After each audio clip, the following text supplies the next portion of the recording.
Avec le Puy du Fou, on est vraiment dans une vision totalement idéalisée de la monarchie qui serait une espèce d'âge d'or en fait.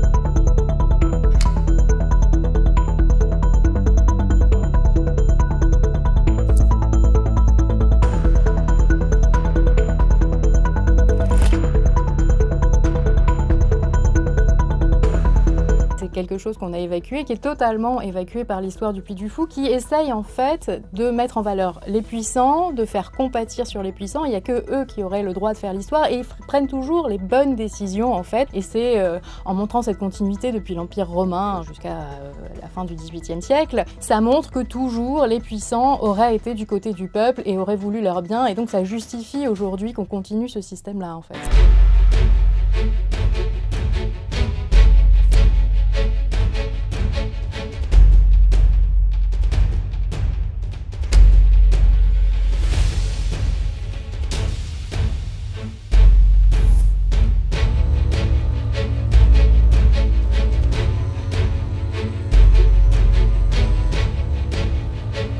L'enjeu de l'histoire, c'est toujours finalement de légitimer le pouvoir. Le roman national, c'est une manière de dire que la France a toujours existé en fait, elle était là déjà en substance et qu'elle a été construite par essentiellement des grands hommes. Peu à peu on y a ajouté des femmes, mais enfin globalement il y a à peu près que Jeanne d'Arc parmi les femmes. Des espèces d'élus qui auraient succédé au roi de France, etc. Tout cela en fait aurait construit la France, donc il n'y a pas tellement de place pour une histoire alternative ou la place du peuple ou de minorités.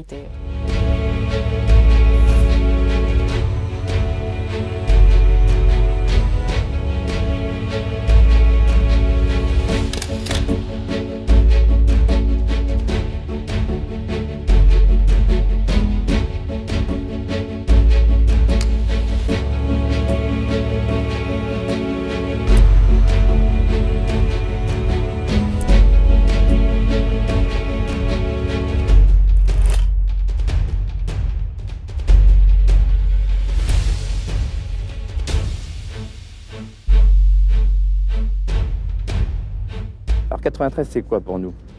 En négatif, c'est la terreur. C'est la matrice du totalitarisme qui fonctionne ici en Vendée pour la première fois. Et en positif, c'est le geste héroïque des Vendéens qui se battent par-dessus des raisons matérielles qui n'existent pas pour leur foi, pour la liberté de conscience, pour un principe, pour la liberté.